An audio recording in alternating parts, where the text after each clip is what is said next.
Përshëndetje. Mirë, si jeni ju? Mirë, faleminderit. Si ju shkon dita? Po mirë, përgjithësi mirë, përgjithshme mirë do të më thënë. Keni ndo pak punë? Po, puna është me ditë, sipas klientave, kur kanë nevojë i shërbejmë në të gjitha mënyrat. Kush është orëndresi më i famshëm i Tiranës? Na prezantohesh pak. Unë si rrjedh kam edhe familjen në orëndrejqës, edhe baba im ka qenë orëndrejqës, që në sektorin privat, pastaj i grumullon të gjithë tek Hotel Peza. Bile aty kanë edhe një sekuencë në atë filmi Fjeqë që priten, që shkojnë kolonën në orën, aty është baba im, që thot këshillat janë falas. Pra e kete trashëguar. Edhe unë kam trashëgim si nga familja, domethënë profesionin në orëndrejqës. Kam gjithë jetën që punoj në këtë profesion. Themi se e përgjithshme mirë, me ka kemi majtë familjen, vazhdimisht, mbulu ato nevojat e imediate, si çka çdo profesion tjetër. Zoti Bilal, e mbani mend orën e parë që ju keni rregulluar? Shiko, orën e parë, domethënë sigurisht ato fillimet kanë qenë sepse kur unë erdha në moshë, në atë kohë ishte eliminu privatizmi në Shqipëri, edhe ishin gjithë shtetërore. Dhe më tepër kemi punu në shtëpi me gjithë babën, me orat kanë qenë të ndryshme, orat kanë qenë pa fund nga markat, ka qenë ato që thonin ne ora roskopi, ka qenë pa gur. Aty ne thonin ora roskop. Ora me gur ka vlerën e vet, sepse sa mund shkoj vlera? Edhe guri nuk konsumohet, edhe metali nuk konsumohet. Po. Edhe pra ne quhet që ora ka jetë gjatësi kur është me gur. Gurët kanë qenë të ndryshëm, ka pas 15 gur, 17 gur, 21 gur. Në varësi të gurëve rritet dhe vlera monetare. Edhe vlera e orës. Po. Orat më të mira kanë qenë orat zvicerane, kuptohet se kanë tradit ato Zvicra, prodhimin e orëve. Kanë qenë orat Longines, Omega, Zenith. Këto kanë qenë si orat e përpara, dhe më thonë të para dhe më vlerë. Po. Sigurisht ato bëjnë edhe sot. Po. Në mënyrat e kohës që ka... Ishin të shumta në tregun shqiptar? Patjetër. Ato kanë qenë orat, pastaj filluan në sistemin komunist që ishte këtu, sistemin një partijak që ishte, hynë edhe orat kineze edhe ruse. Fillim hynë ruset, se kishim marrëdhënie me ruset, pastaj hynë edhe orat kineze. Orat ruse janë të ndryshme, janë Popjeda, Vostok, Zarja, Grash, kanë qenë orat vogla. Pastaj fillon edhe këto orat gjermane, gubat. Po nëse do veçoje ti vetëm një lloj të një... Shiko, ajo... Zviceriane ndoshta? Zviceriane, padyshim. Do ishin më të mira. Janë kampion. Janë kampion. Me thënë drejtën, ato kanë tradit. Edhe që kemi zgjuar në atë kohë, do në ato punonin në për shtëpia, në për familje. Po, historia e tyre, pra ka dhe ajo vlerë. Patjetër. Çfarë të tërheq më shumë në punën tënde, në gjithë këto vite që ti ke punuar si orëndrejqës? Shiko, e para herë, sigurisht ne me atë kemi marrë familjen edhe e mbajmë, po e para po se kënaqë klienti nuk të vjen më. Po. Kjo është edhe çelësi i suksesit të një profesioni. Si mendon që e kënaq ti klientin që e bën klient? Duke bërë punën të mirë. Po. Duke prit mirë me buzëqeshje. Komunikimi është artën vete. Po. Komunikimi me klientin. Sigurisht nëse klienti ngelet i kënaq, unë ndjej kënaqësi shumë. A e konsideron punën tënde si art apo si mjeshtri? Të dy janë brenda, edhe është profesioni imet edhe ka dhe artin brenda. Po se bone me dashuri, një punë nuk asnjë nuk del në si thosh, nuk del e suksesshme. Ajo lloj pune që bën ti. Po këtë dashurinë për orat dhe për profesionin do e kalosh te fëmijët e tu? Unë faktikisht kam një vajzë. Edhe te vajzën e kam marrë këtu në dyqan. Edhe ajo po mëson profesionin e orëndrejqës. Them që ta shëgoj. Dëshiron që kam një vajzë. Ato dhe atë e kam marrë, sepse në atë kohë, për shembull, në kohën e sistemit që ishte, aty ke Peza hyn shumë femra në punë, Edhe sigurisht ato u rritë, u bën gra, më the thash, po do kanë marrë ato familjen me profesionin orndrejtjes. Po vajza dëshiron apo e ka nga shefi i babait? Shiko, për këtë do të më pyet vajzë, po unë e kam pyet fillimisht kur e kam marrë në dyqan, a e ka dëshirë, se ka dëshirë. Ajo shkollën e kam mbaru, faktikisht shkollën e lartë. Kam mbaru për italisht. Po, një drejtim tjetër. Një drejtim. Mirë po, këtu çdo gjë ishte e ngritur si aktivitet, edhe mendova që të trashëgoj edhe profesionin orndrejtjes. Pra vjen shpesh edhe ajo, e mëson? Jo, vjen për ditë. Vjen për ditë. Për ditë, po, sigurisht, femrat kanë më tepër punë në shtëpi dhe ikën pak më shpejt. Sa orë punon ti këtu që kur del në mëngjes, kur kthehesh në shtëpi Unë darkë? ora 8. 8:30, deri 2:30, 3 dhe mbas ditës nuk dal fort. Po, kur është orari që ka më shumë klient? Sigurisht, ajo e mëngjesit është paraditja, deri në orën 12:01 lëvizin njerëzit. Pastaj mund të jem më i lirë në këtë periudhë, pas orës 12, edhe në një gjë që kam majtë për riparim, e bëj në të kohë. E bën gjatë kësaj kohës që nuk ka shumë klient. S'ka shumë klient. Cili është problemi që kanë më shumë klientët kur vinë këtu? Është mungesa e baterisë, zinxhiri? Jo, ne faktikisht jemi marrë me orët mekanike gjithë jetën. Mekanike, tani sigurisht do t'i përgjigjim edhe kohës që për orët me bateri.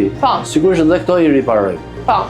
Nuk hapen siç hapet ora mekanike, që zbërthejmë totalisht, po kemi probleme të ndryshme, bëjmë grupe komplet.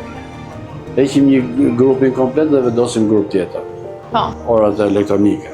Kurse orat mekanike zbërthehen, siç ishte kjo ora që kisha këtu përpara, që kam zbërthuar komplet.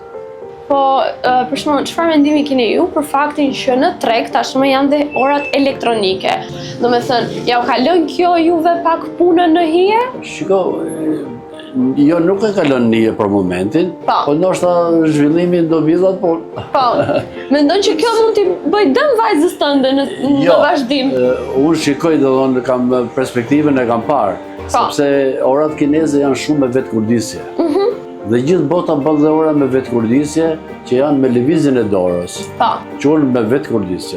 Kështu që edhe ata janë në treg. Edhe janë me shumicë. Kështu që për momentin është okej. Besoj nuk do ketë duke mbajtë edhe orat me bateri, duke i vu bateria, më theta shërbime që kanë nevojë për një rripa, një xhama, një gjë që kanë akrepa, më thetash. Janë edhe këto mekaniket, që besoj që nuk do kenë shtërim. Po, do vazhdojnë. Patjetër. Sa është vlera më e lartë e një ore që keni patur në këtë punishte? Shiko, orat tani kanë hyrë dhe marka të ndryshme, siç është Tissoti, siç është Rolexi, që janë patenta, janë firma të mira. Edhe të shtrenjta. Edhe 5.000 euro kemi pas orën në dorë, me fjalë ose edhe qoftë edhe më tepër. Për çfarë vinë? Kush është problematika? Sepse edhe këto të rejat nuk bëhen siç në bëhen përpara. Po, nuk është si e vjetra. Bravo. Si ka ndryshuar puna në gjithë këto vite të punës tuaj? Në krahasim vitet më përpara me tani? Shiko, nuk mund të bëjmë krahasime sepse leku nuk është i fuqishëm siç ka qenë përpara. Me thënë drejtën. Tani, këto orat elektronike, krahas këtyre mekanike, na kanë dhënë edhe dorë për me vazhdu aktivitetin.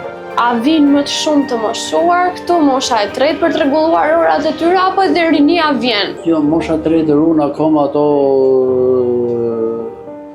orat që kanë pas Atlantik, Omikronat, Pobjeda, që në ruse Pobjedat, orat prim kanë qenë orat prim çeke, edhe sigurisht ato i kanë edhe nostalgji, kanë du të riparojnë. Me qëra fjallat e nostalgjia, a sjellin njerëzit ora këtu që përmbajnë një histori, një kujtim, nëse mund na veçosh diçka? Patjetër, shiko.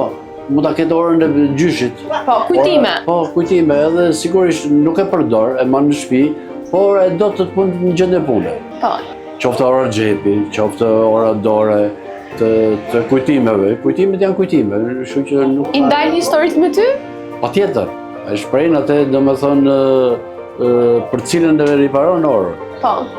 Po ti vetë ke kujtime nga babai jot, orat e tij ndoshta? Shiko, kam disa, domethënë që i kam majtë në shtëpi, do vazhdimisht i majtë. Ai që ka pas përdorë i mat në dorë, se në atë kohë orë xhepis se i mat ka kalu shumë mirë nga jeta, edhe nuk ka pas momentet e orës xhepit. Orës xhepit sigurisht bëhet në një moshë kur jem edhe i ruaj patjetër. A ka ndonjë orë që ti nuk e harron, një punim tëndin që ti nuk e harron për shkak të vështirësisë që ke patur gjatë procesit punës?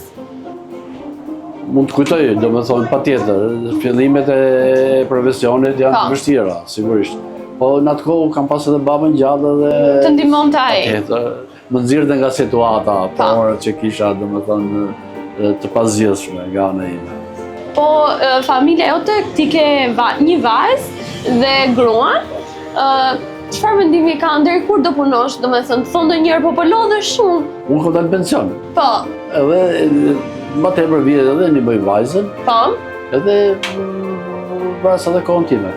Deri kur mendon që ta vazhdosh si profesion? Jo, nuk më them. Shikoj, në këtë sektor, në këtë kohë të privatizmit, sa të na japi Zoti shëndet, mund të punojmë. Sigurisht janë sytë, janë durët, nëse nuk dridhen durët, janë disa faktorë që të Kush është vështirësia më e madhe, me që i përmendim? Po nëse dridhen durët, s'u punosh orë drejtës. Po. Edhe pjesa e syve besoj. Edhe syt. Pra ti do ta vazhdosh. Tash jam mirë. Gëzoj shëndet të mirë, domethënë, plot. Për këto nevojë që ka dhe profesioni orë drejtës. Pastaj do shkotën, sigurisht, mund të jem, nëse kam jetë, mund të jap në këshill dhe në gjë vajzës, më the tash për probleme të ndryshme, po sigurisht që s'u punoj vetë pastaj. Po kjo ora ime si të duket? Po këto janë me numra. Po. Nuk janë me krepa. Si e vlerëson këto? Këto janë orat e para që kanë hyrë këtu në Shqipëri. Mas 90-s, edhe janë shumë të mira. Po të ngjitë se mua e rregullon dot? Këto nuk riparohen. Nuk riparohen. Ne ndorojmë bateritë këtyre, se nuk kanë sistem ingranazhesh. I sugjeron si ora? Patjetër.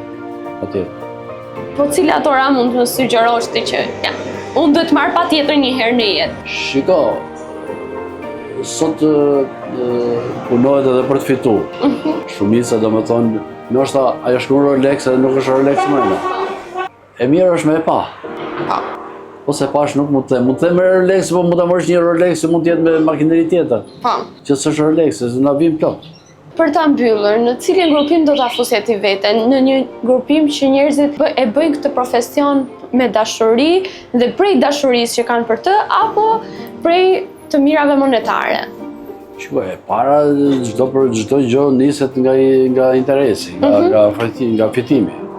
Pastaj është edhe ajo dëshira, se asnjë profesion nuk mund ta bësh nëse s'ke dëshirë. Nëse këtu nuk do të kishte klient, ti do të vazhdoje të rije këtu apo jo? Ku ti shërbej? Nëse s'ka klient, s'ka ku ti shërbej. Të largohesh. Patjetër, detyrimisht. Kohë të ndryshme të diktojnë dhe veprime të ndryshme.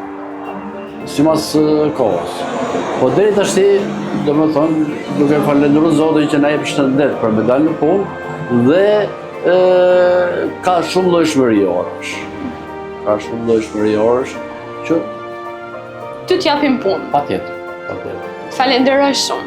Faleminderit juve. Shpresoj që ti të kesh akoma dhe më shumë punë dhe akoma më shumë shëndet për të shërbyer njerëzve në këtë profesion. Faleminderit. Gjithë faleminderit, mirash.